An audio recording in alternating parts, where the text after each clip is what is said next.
Hey Cole, another week has gone by, so are you ready for some more horror? Yes. Well, great, because like some dyslexic ribs at Chili's, we are back, baby. Oh no. Love bug, no.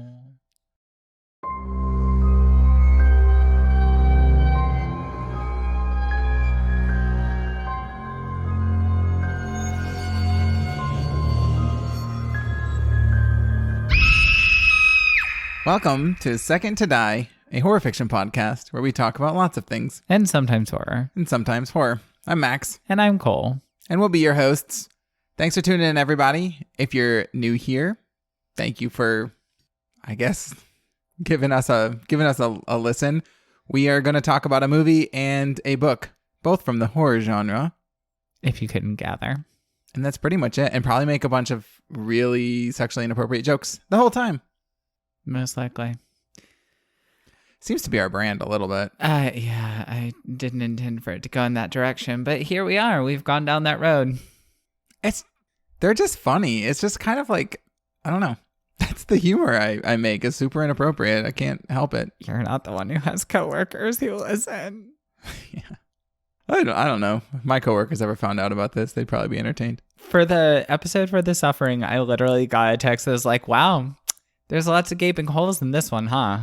Well, we are experts in those as well. Anyway, on to the podcast. Two things. I feel like I have a lot to go over with because I talk a lot about the plot of this movie. And then also, I've realized that, like, I feel like lately I'm talking, like, faster and faster, and I'm going to try not to do that as much. But no promises. I haven't noticed, but I'm also quite used to the fact that you talk faster and faster, which is why I'm able to listen to audiobooks at double the speed without losing comprehension. Yeah, that's true.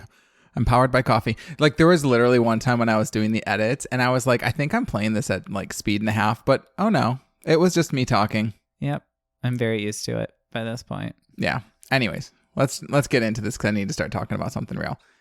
I'm doing this week a movie from 1995 called Castle Freak. All right, I'm on board. And you may be thinking, are you reviewing a porn today? No, it's a horror movie called Castle Freak. It was directed by Stuart Gordon. People may recognize that name because he also did Reanimator, which is an excellent movie.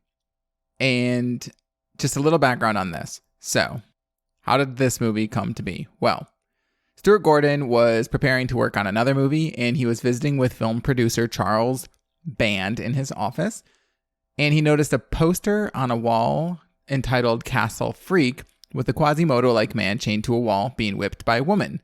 He asked about it, and Band was like, well, that's a castle and there's a freak. But he said that it was basically an idea with no script, but if Gordon wanted it, he could do whatever he wanted with it, as long as he maintained the concepts of a castle and a freak. So he made the film for about $500,000, which was not a lot of money back in that day, even. And when people asked him why he wanted to do another low-budget movie, Gordon basically said that it would be his first film since Reanimator that he could release without a rating, that he would be given the final say in the final cut of the film, and that he had the ability to cast whomever he wanted, stating, quote, even though the budget was tiny, I had complete control. So that's why he wanted to do this. Also, saying you just need a castle and a freak is problematic. But anyway, keep going. Well, so I refer to the creature in the movie as the creature, not as the freak, because it felt weird. I don't actually think freak is like an offensive term, unless you're like looking at it in terms of like carnival workers, because I feel like people used to use that for like a specific type of carnival worker, maybe? I don't remember, actually. Maybe. I mean, geek was a thing. Maybe freak wasn't a thing. I don't know. For some reason, it didn't feel right saying freak, but... Well, it doesn't, because it was often applied to people who like had disabilities from birth and things like that. Oh, well, I got called a freak a lot in high school, but then Korn came out with that album Freak on a Leash, and it was like, fine. You know, it's cool. Korn with a K. So Reanimator obviously was kind of a Lovecraftian thing, and this movie as well was said to be full of Lovecraft references and somewhat influenced by the short story The Outsider, which involves a man who leaves a dungeon for the first time in years, and everyone he sees flees in terror from him until eventually he finds a mirror and sees his own distorted body. Yikes. Yeah.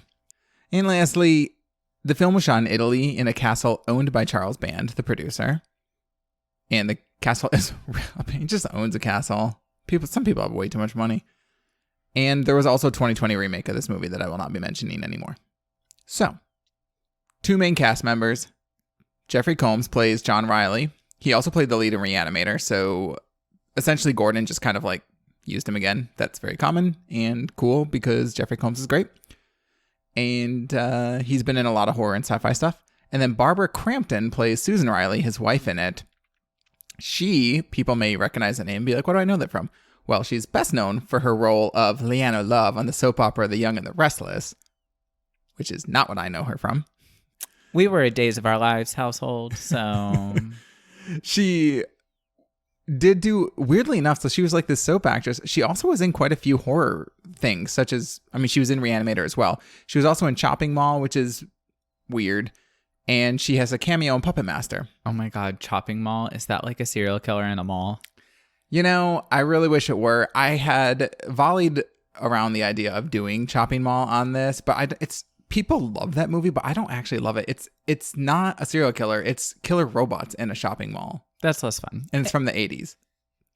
But it's like got this huge cult following. Like people love that movie. I think it's okay. So anyways, and then Jonathan Fuller plays the creature. Okay, we're going to get into this movie because I'm going to talk quite a bit about the plot because it's actually a pretty good plot. And the movie is done quite well. I don't know. I enjoyed it. It was good. All right. So opens up. We see an old woman and she's cutting up some bread and sausages and she throws them on this like pewter plate. She's in a castle. She walks out onto the grounds, goes down some stairs into a dungeon. She finds this huddled up figure. And then for some weird reason, she pulls out this like cat of nine tails and starts whipping the creature and then like throws the plate of food at it. And that's about it. That's very rude. Yes. Well, she gets a dose of instant karma because she goes upstairs, has a heart attack, and dies. Good. Literally because she overexerts herself whipping this creature. Good. Then we have the opening credits. All right. We quickly learn that this movie is about John and Susan Riley and their daughter, Rebecca. They're heading up to a castle in Italy that John had inherited. And we also learn that they're having marital issues because Susan basically asks the housekeeper to prepare a second room for John, like they're not going to be sharing a room. Why are they having marital issues? Well, I'm waiting. So we learn the answer to that pretty soon with a dream flashback of John where he was drunk driving in a car with his kids and gets into an accident and ultimately their youngest son dies and Rebecca is permanently blinded. Oh, okay. Yep. That'll do.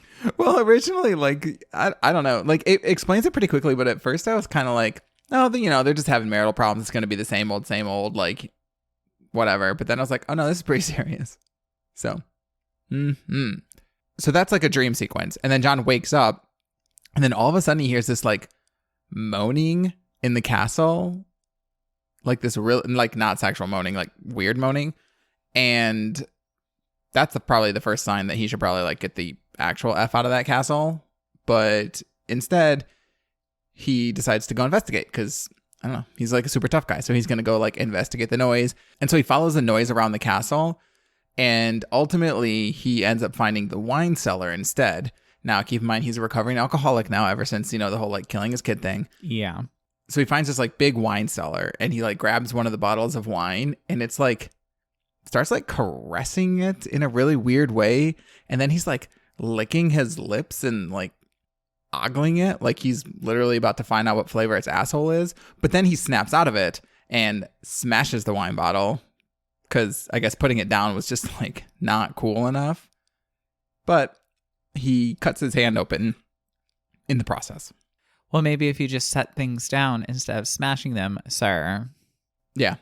So clearly he's like a drama queen, right? Like, also you can smash that wine bottle, but there's literally 50 of them on the rack behind you. So I'm not sure what you thought you just accomplished. And that was probably really expensive. Oh, that just makes me think of those like destruction rooms that you can go to where you can just break shit. Oh my God. I would find that so cathartic. I have so much anger built up. Those have been around for a long time. They're called other people's houses. Anyway, where was I? Oh, so the housekeeper finds him with his cut hand and is like helping him with it. And we learn a little bit of a backstory on the previous owner who is technically, I guess that was John's mom, but they call her the Duchess because she owned that castle. Okay, sure. I don't know. I don't know what makes somebody. Don't you have to like rule over a land or something like a duchy? I don't know. Italian monarchies are not my strong suit.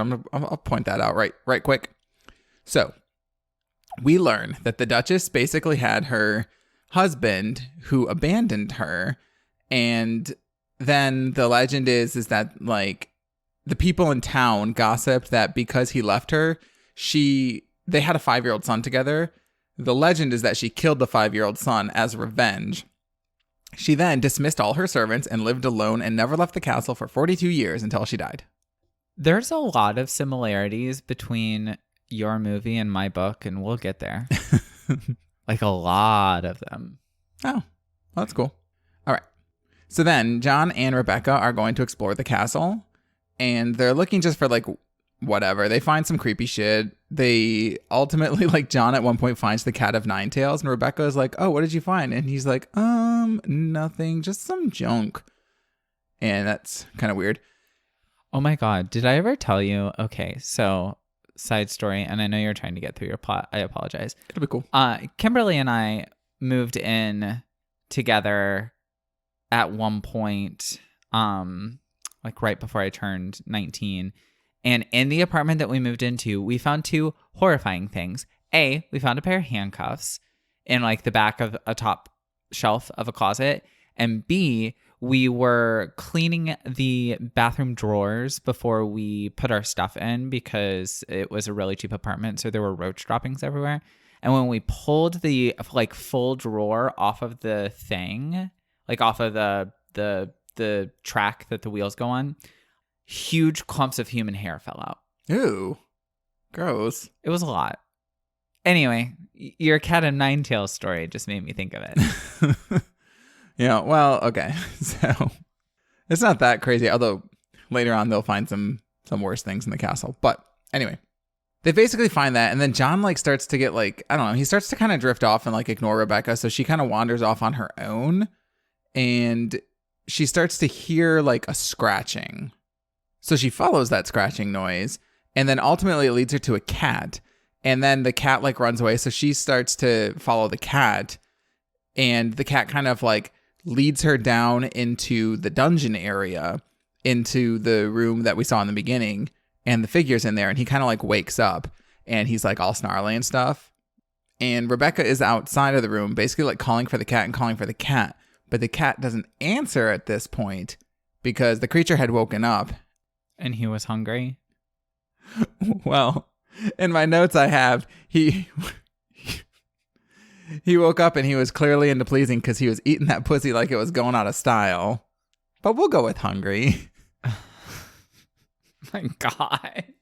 Well, so I had written that joke originally before I had, like, in the midst of watching this movie, and that'll be a real interesting thing in a scene that we'll talk about in a few minutes. Okay, so. Oh God, please get to it quickly then.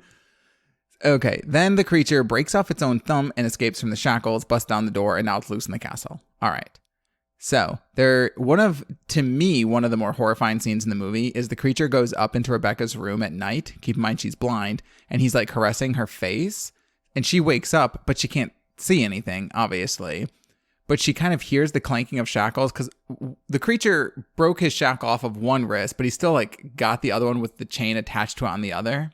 So then she starts freaking out, and then the creature starts freaking out, and the creature runs away. And then John and Susan come in, and they're like, what's going on? And basically, they think that she's kind of like had a nightmare or something. John tells Susan that he thinks there's a ghost haunting the castle, and Susan's like not super into that idea because John is like, I think it's the ghost of our dead son. And Susan is like, no, it's not. And Susan is like, and whose fault is that, John? Well, basically, yes. She kind of is like, I mean, almost exactly, yes, is like, whose fault is that? And then is like, it's not fair that he died and you escaped from that crash without a scratch. Spill the tea, girl. Yes. So this hurts John's feelings. So what's a guy to do? He goes to the bar and gets wasted. At the bar, he ends up picking up, well, he meets what we assume is an Italian lady of the night. Her name is Silvana. She's very pretty. Takes her back to the castle, and they go into the wine cellar. He is like really, really drunk at this. And then she takes a sip of wine straight from the bottle and then starts to perform like mild fellatio on the bottle. And then they start to make out. So then John ends up going down on her like a gentleman, and then they make sweet, sweet loving against the cellar wall. All the time, the creature is watching them from kind of like behind some rows of like wine bottles or something. This is a weird movie. Yeah. So then John finishes and he pulls okay, you have to go now. And she in Italian is basically like, yeah, you owe me money. And he's like, oh, he didn't realize she was a lady of the night, which is no excuse. So he does pay her because he had already partaken of her services. And he's a gentleman. Correct. However, on her way out, she is captured by the creature. Not a gentleman. No, the creature is really not a gentleman, and we're going to talk about it. So she basically comes to, and the creature has her chained up in the dungeon, and it's clear that he wants the same sweet, sweet loving that John got, and he tries to kiss her, and she's like obviously freaking out because this creature looks, one, like weirdly like shriveled and malformed, and then he's kind of like bandaged himself up a little bit so you can't see his full face, but his mouth is very bloody and like he doesn't really have like a full like cheek on one side, so it's like teeth. It looks gross. Oh God. Yeah, he looks really gross. So she of course is freaking out. So she grabs a wine bottle and smashes it and then like cuts his arm like prison style. He does not take this very well. Understandably. So they basically get into a small scuffle. He pushes her against the wall and then bites her nipple off. Oh, why? Yes. So then she's screaming, and then it cuts to the housekeeper, and she hears the screams, so she goes to investigate. And the housekeeper walks in, and she's on the floor, and the creature is quite literally eating her out. Like, eating her from the puss up. And she's still alive, but barely, and she dies very shortly after that. And the creature then bludgeons the housekeeper to death as well. You have a look of shock.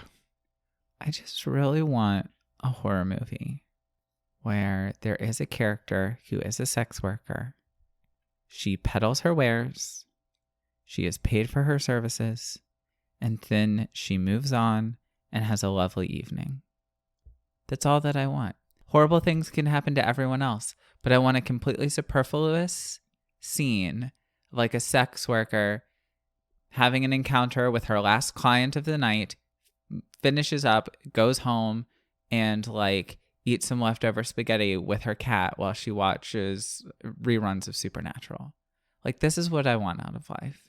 I will never get this, Max, but this is what I want. Yeah. Well, I think, I mean, to be truthful, like, especially like in the past, like 80s, 90s, and somewhat before, I think there's this kind of like gross vibe of, in a weird way, like sex workers deserve bad things to happen to them. And so I think that's almost like a weird justification for that.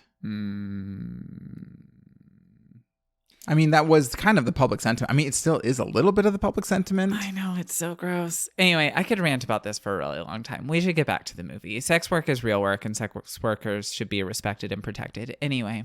I think we're kind of coming along to that, to be honest. I think, to be truthful, I think things like OnlyFans and stuff are kind of putting sex work into a new light and becoming a little bit more accepting, but laws will just take forever, especially in the South, because, I don't know, progress is like kryptonite to the southern states, and I say that as somebody who's lived in them for 22 years, and it's gross. So, all right. So the police notice that Silvana has been missing, because I'm guessing this is a small town, so everyone kind of knows each other. And so they go looking for her. And of course, the first suspect they find is John, because she was seen leaving the bar with John. This makes sense. Anyways, they basically like come to the house, and the police officer is a very sexy Italian guy. And he's basically like, yeah, Silvana was last seen with you leaving the bar and going back into your castle. And Susan was right there and is like, oh, really? This is the last straw for Susan. So she decides to take Rebecca and leave. And she's like, we're out of here, John. Like, F you, F this whole castle, whatever.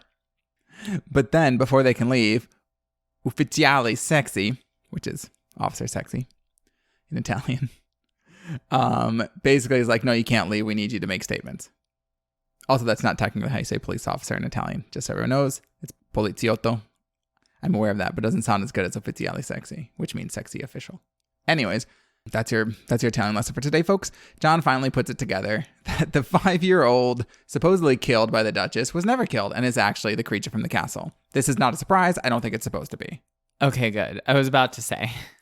I really don't think it's supposed to be that much of a surprise. I was just waiting for him to put it together. So he then tries to explain all this to the police officers. And they're like, yeah, we don't really believe this. And then as they're on their way out, they find the bodies of the housekeeper and Silvana.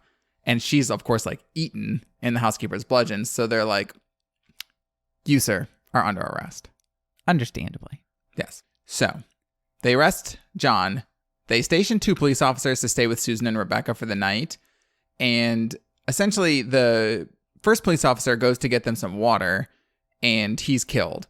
The second police officer goes to check on the first police officer, and it's actually kind of a good scene where it's like he goes into the kitchen and he sees like a body under a sheet that's all bloody. So he's like, that's weird. He starts to lift up the sheet, and it's not the officer, it's the creature, who promptly like bites the officer's face off. Nom, nom, nom. Yes, exactly. Oh, it's thunderstorming the whole time too, because why wouldn't it be? Of course. I love a good dark and stormy night. Yes. In a castle? Perfect. Then Susan is walking down the hallway. The creature knocks her out. The creature then goes into Rebecca's room and steals Rebecca and takes her to the dungeon room. The creature realizes quickly that Rebecca is blind, so he decides to be comfortable taking off his like sheet wrappings that have been on his face the whole time, and it reveals his face, which is of course like very disfigured and very like monstrous. Yeah.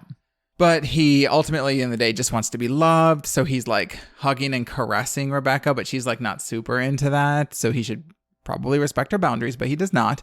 So then Susan comes in and she sees the creature and she offers herself instead. So she basically unbuttons her shirt because she kind of notices that the creature is like trying to be sexy with Rebecca. So she unbuttons her shirt and basically like tells the creature to come to her instead. And then when the creature is distracted by her boobs, she pulls out a knife and stabs him in the back. So I guess you could say she uses her secret weapon. Her sexuality. Yes, exactly. She doesn't kill the creature, obviously. So he chases them through the castle. There's a mildly acceptable chase scene. Kind of a suspenseful scene where they're hiding in like an armoire and the creature's in the room, like tearing through stuff, like seeing if he can find them. Ultimately, he ends up chasing them to the roof of the castle, and right as he corners them, John shows up. He had escaped the police station, and he basically gets into a fight with the creature. It goes on for a minute, and then ultimately, the creature is about to kill Susan and Rebecca, and John grabs the chain that's still attached to the creature's wrist, jumps off the castle roof, and the creature is killed in the fall, and John is basically killed in the fall. There's enough time for Susan to run down so that we can have this, like, in the rain moment of I love you too. We've all made amends. Like it's okay that you killed our son because now you're dying and you saved our lives. And that is that. That's the end of the movie. What? Did I say something? Oh, no, just the you killed our son bit's okay. Yeah, I mean, it obviously is. So the conflict between them is a little bit more drawn out in the movie. And so it's obviously this moment of, okay, I finally forgive you. But it's really because he's dying and he also saved their lives. So that's probably a part of it. Yeah. Yeah. So quick final thoughts on this movie. It's actually quite good. The dialogue is actually very good. The acting is great. The horror in it is really well done. It's very gory and it's very like intense. The scene of like killing Silvana and like the whole like literally like eating her vagina is as shocking as you would think. And it's kind of out of nowhere. Like, I don't know. It was almost like Texas Chainsaw Massacre levels of disturbing. But the rest of the movie was a little bit more like plot forward movie as opposed to just like constant in your face shock. Interesting. Yeah. I don't know. At least it disturbed me. And like when he bites her nipple off, like it's like graphically done. And it looks really fucking crazy. All in all, this movie is actually quite good. There was an issue where the studio was having financial difficulties and it was unrated. So it did not get a theatrical release. It was released straight to video, not because of the quality of it or anything like that. So it didn't, I mean, it was received okay. The critics of it were actually okay with it. But it didn't get a lot of popularity, I think, because of the straight-to-video release. And if people haven't seen this movie, they should probably check it out. Because if you're a fan of like the old sort of 90s style horror movies, this is a good one. I don't know. I thought it was incredibly well done. Yeah, it sounded good. A little wild. Yeah, I mean, it's definitely wild. In a weird way, part of me was like, maybe I should watch the remake. But then I went and like looked up a little bit on the remake. And first, it doesn't take place in Italy. It takes place in like Albania or something. And I was like, oh, that's weird. Never mind. F this shit. So anyways, that's Castle Freak. You should definitely give it a try if you haven't heard it. If you liked Reanimator, then you definitely will like it because obviously like similar styles because made by the same person. So there's that. Now tell me what you're going to talk about. All right, Peaches. I feel like I literally say this every week, but I've got something a little different for you today. This week, I'm going to tell you all about the 2019 book, While You Sleep by Stephanie Merritt. So this book is marketed as a gothic thriller. So I was actually kind of like nervous going into it because I didn't like thriller is such a big genre right now and it's not horror. It's more like mystery. And I've done horror adjacent books in the past and I was always just a little disappointed with them. And I felt like it did not make for very entertaining episodes. Some were like fantastic reading experiences, but when it comes to a horror podcast, I feel like outright horror is more necessary. That said, I went into this book expecting to have the there are many different types of horror conversation, but was pleasantly surprised when it held its own. The cover is meh. I'm not going to lie. It's a little meh. It was done by a design studio called Studio Gearbox, and it is literally just a stock image of a house in the country and the hair from the stock image of a woman, and that's about it. And I guess meh isn't right. Like, it's not bad. I don't know. I feel like there's usually a little something else. It's okay. It's a gloomy sky. Yeah. If I saw it, I wouldn't be like, oh, yes, this looks like. I wouldn't think it's a horror book. I can tell you that much. Yeah. It's just, yeah. Anyway, let's go on to the blurb. On an isolated Scottish island, the McBride house stands guard over its secrets. A century ago, a young widow and her son died mysteriously there. Just last year, a local boy, visiting for a dare, disappeared without a trace. For Zoe Adams, newly arrived from America, the house offers refuge from her failing marriage. But her peaceful retreat is disrupted by strange and disturbing events, nighttime intrusions, unknown voices, and a constant sense of being watched. The locals want her to believe that these incidents are echoes of the McBride's dark past. Zoe is convinced the danger is closer at hand and all too real, but can she uncover the truth before she is silenced? Bum bum. You can see some of the similarities here. Failing marriage. Does this take place in Shetland, your new favorite place? It's not in Shetland, but it is on just like a random Scottish island. I do actually mention that in my little next part. Okay. I was just going to say, off the bat, this is up my alley. Haunted house? Yes, please. Isolated island? Yes, please. Isolated Scottish island? Absolutely. I've been obsessed with Scotland ever since I started knitting. Super excited. Yeah. That sounds cool. Anyway, let's jump right in. Heads up, gentle listener. While I'm not going to give away major plot, there are spoilers ahead. This book is lightning fast to read, so if you are interested, go to your local library and read it real fast. As always, I will be here when you get back. Now, moving on. As we know from the blurb, Zoe is seeking sanctuary from her marriage, which seems to be on the rocks, so she leaves her son with her husband and gallivants off to Scotland to paint at a beautiful, secluded Victorian house on a cliff. Because that's how we handle our problems here. That sounds okay to me. Except painting. No. I mean, it's better than like a yoga retreat, right? I like yoga and I hate painting. So Cole took me to yoga one time in my entire life. This was so early into when we were seeing each other. And I was like, yeah, I'm never doing that again. Yeah, Max was super angry. He didn't like it. It was back to back with another exercise class. And I was already tired. And I am like very non-flexible. I'm a very big non-flexible person. And everything that they told us to do, I was just like, I can't fucking do this. And I got more and more frustrated as the class went on. And by the end, I was literally full out rage. Like, people say yoga is like relaxing and calming. And for me, it was literally like channeling my rage into like a like very intense ball and like storing it inside of me, and I could not get rid of it.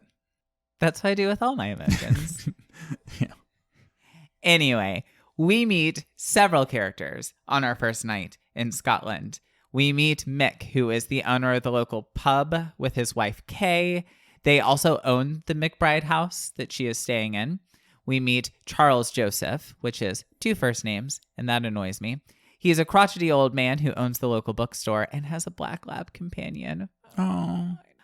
We also meet, and I looked up like a million pronunciations for this, and I saw a lot of different ones.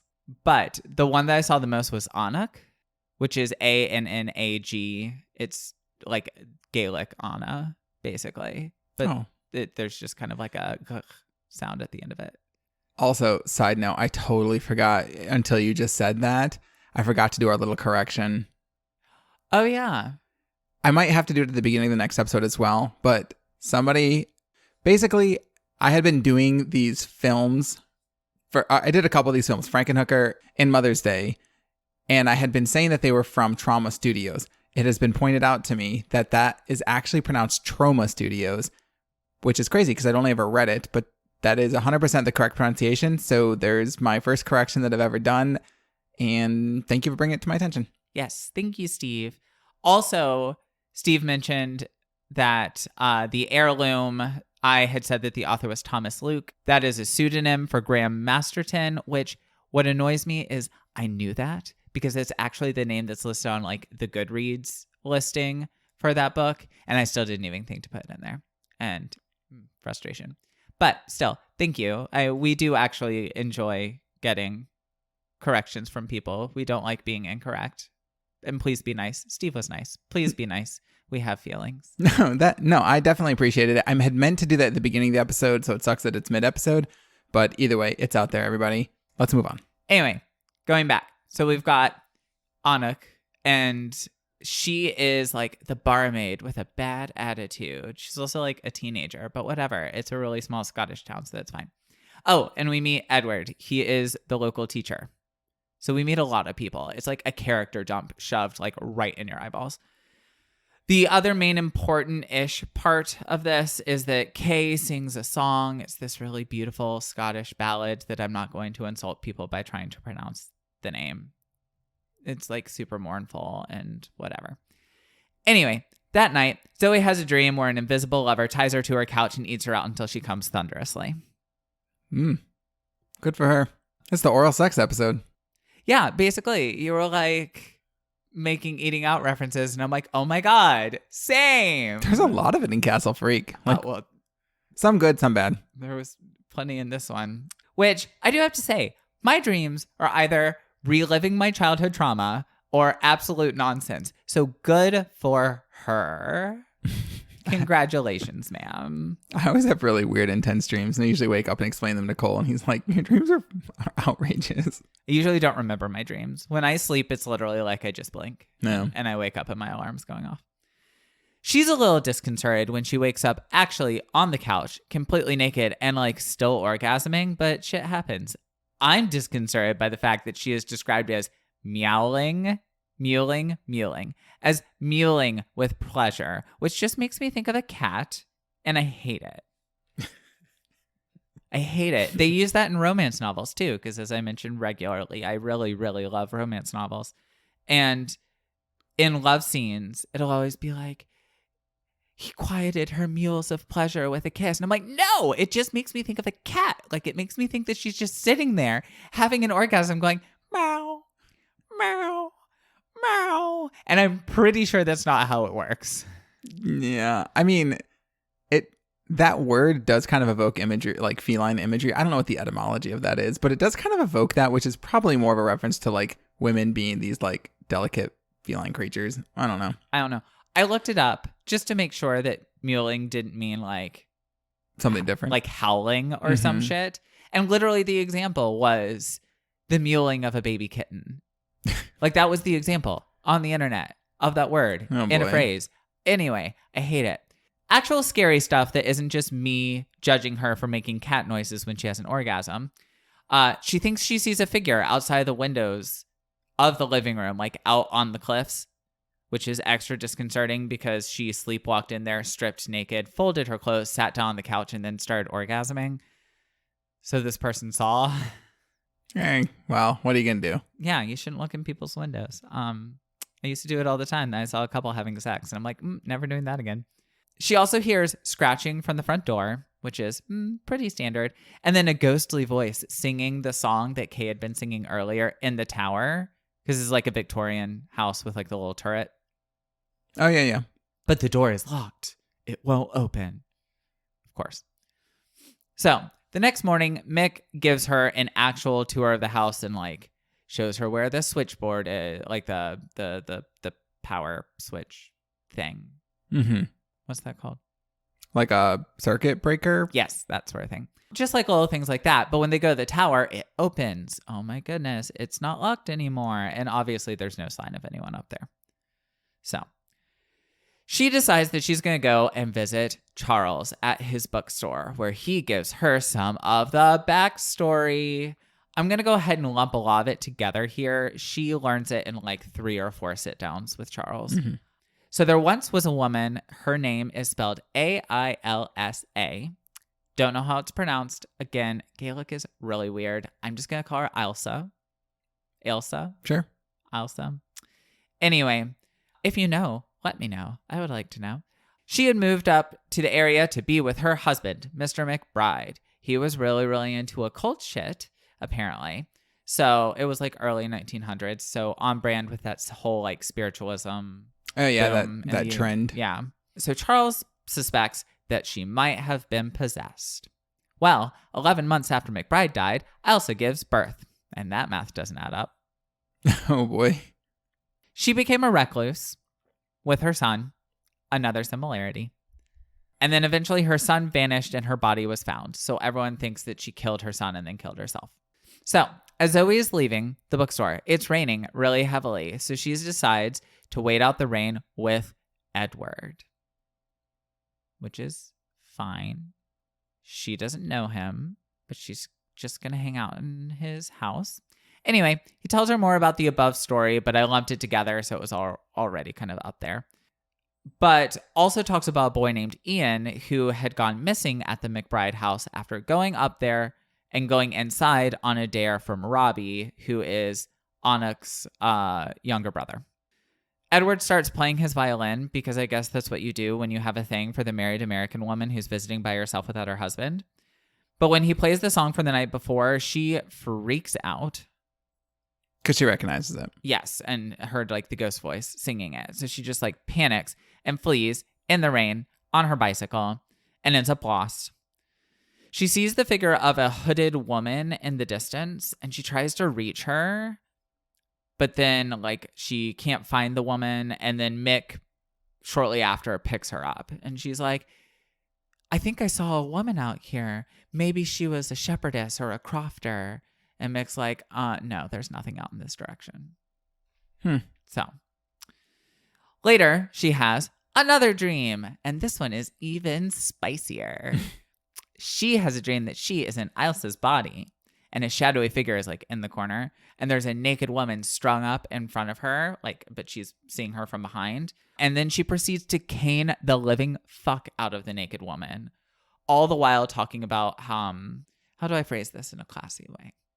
She's getting a wetty from doing the caning, which is fine. Caning is a totally viable fetish. I'm not here to kink shame anybody. Sure. But then, like, the naked woman turns, and it's her! Bum, bum, bum. And then she wakes up. So she's caning herself in somebody else's body. Yes. Like, she's in someone else's body caning herself. Sure. Okay. Which is fine.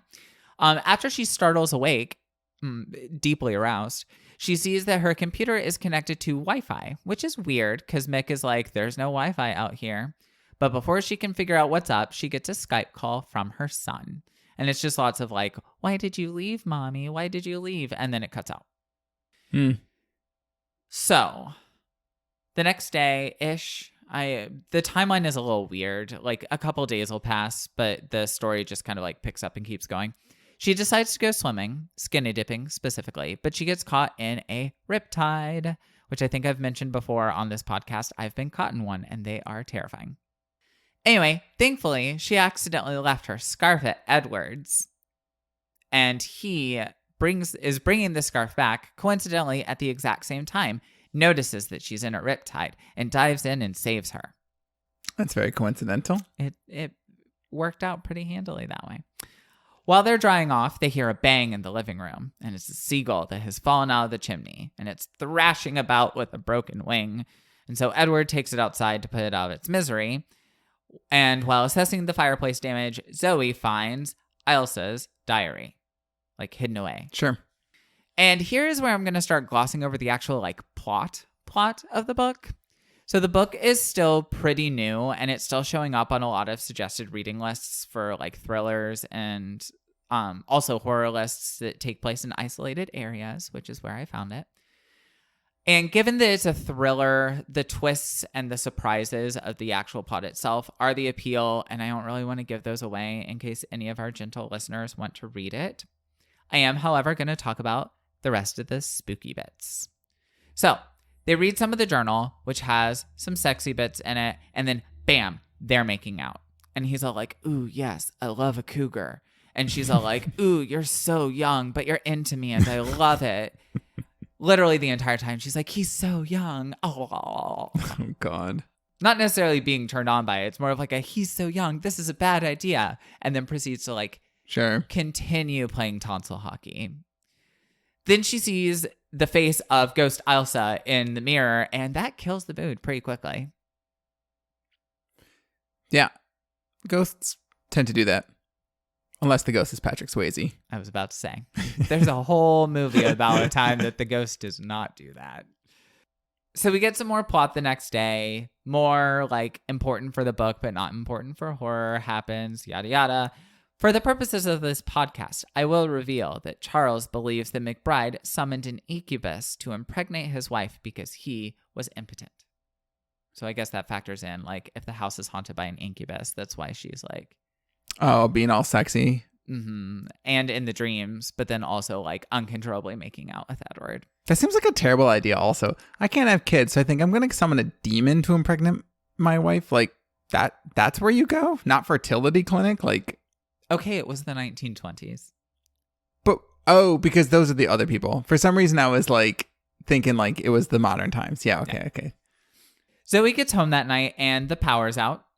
She sees that she has a message on the answering machine from her husband, Dan, which bothers me because the power's out. I don't know, maybe battery backup? We can Answering suspend a machines. disbelief a little bit. Actually, I do think my parents' answering machine has because my parents still have an answering machine, has a battery backup. Now that I think I remember that. My parents have one too, but a lot of that is for my mom's business. My parents still have one, but all of the phone calls forward to their cell phones. So it doesn't actually make sense to have it. I think they just leave it out. My parents are really big pack rats. Like, not quite hoarder level, but I feel like we might get there soon. Anyway, getting away from that really bleak topic of conversation.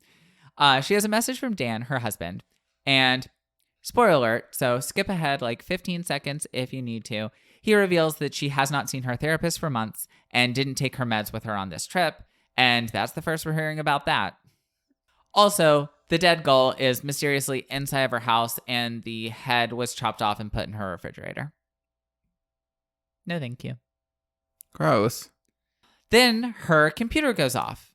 It's a Skype call from her son again. And again, here, there should be no Wi-Fi. There should be no power. And Caleb goes, Mommy, I don't like the person behind you. And she pieces the actual full frontal fuck out of the house. Like a smart person. Yeah, that's pretty creepy. I like that though. Yeah, no, it was actually like, I read it and like shivered a little bit. It was really well done because it started out with the same like, why did you leave? When are you coming back? Da, da, da, da. And then he goes completely silent. And she's like, what's wrong? What's wrong, sweetie? What's wrong? And he goes, I don't like the person standing behind you. I mean, can you imagine if you were on like a video call with somebody and they were like, who's behind you? But you thought you were alone? Fuck that. I don't want to imagine it. Oh, it gives me the heebie-jeebies. Nope. So the next night, she like leaves and she stays with Mick and Kay. The next night, Edward is going to come spend the night at her place, but she blacks out before he gets there. And she has one last dream. And in this, she is Elsa, as McBride is summoning the incubus, who then has his sexy way with her. It's like content warning. It's a little assaulty, so be prepared for that if you do read it. She wakes up clutching an empty bottle of wine with aching genitals to hear... Aching genitals? Yes. I'm sorry. Like, that's actually what happens. Like, she wakes up clutching an empty bottle of wine and notices an ache in her genitals. These are just, they're not related. She wasn't, like, doing anything with the wine bottle. It's just what it was. And I wrote that in my script that succinctly, and I didn't think it would make me laugh, but it did. To hear crashing in the basement. Long story short, it's Robbie. He is rummaging around down there. She decides to let him stay in one of the other bedrooms that night because it is storming, and he rode his bike, or took like a motorbike-y sort of thing. The next morning, though, he is gone, and when she goes to town, she finds out that he never showed up again, and the police immediately suspect her because, well, every country has small towns. Mm-hmm. And that's actually where I'm going to leave off the plot, because there's not a lot of horror beyond that. The rest of it is like resolution of the thriller aspect of things. Interesting. But the horror was really good. So if you like horror and you like thriller plot lines, this book, like 100%, go for it. Really good. Would you say that it had some surprises for you? Because I feel like non-predictable suspense is always like so good. I'll get to that when I do my rating. Okay. Actually, I want to like say one last quick little like thing, and then I'll get to it. If you do have specific questions about the remainder of the plot, or don't feel like reading the rest of the book to find out and want to hear me say it in a quippy manner, feel free to hit me up on our Instagram or email secondtodiepod@gmail.com, and we can have a chat about it. It really is very good, though. So I highly recommend just like giving it a try, reading it. Oh my God, I just had the best idea for like a mini episode. It could just be called Cole and Max Spoil Books and Movies, and it would just be like 10 minutes of us telling the endings to various books and movies that we know. Or books and movies that we've done we haven't spoiled the endings for. But just like really quick things like he was dead the whole time. Like the stuff like that. Yeah. Anyways, let's continue. Let's continue. So that brings me to my rating. I'm going to give this 4 out of 5 seagull heads chilling in the fridge for later.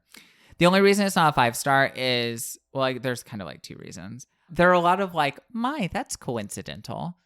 Like Edward coincidentally showing up, that sort of thing. Also, you asked if the suspense surprised me. A lot of the horror stuff caught me off guard. Mm-hmm. As far as the actual twists, like the thriller twists, I guessed a majority of them. Not necessarily immediately, though there are some that I guessed by like chapter 2. Not necessarily immediately, but I don't think there was a single twist that I didn't guess by the time I got to the end. So when I was reading the resolution of the book, it's like, okay, thank you for confirming I was right, as usual. Like, that sort of thing. So that's the only reason it's not a 5, whatever. The scary parts are scary, and we're here to talk about horror. So overall, very good book. Okay.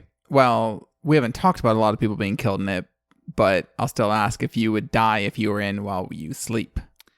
I'm going to say no on the dying because, like I said, it's just not that kind of book. There are a couple characters who die on the cliffs, but I'm not going to stand on the edge of a cliff. So I'm going to say no on that one. Would you die in Castle Freak? Potentially so. I mean, first of all, if somebody told me you inherited an Italian castle, I would 100% be moving out there.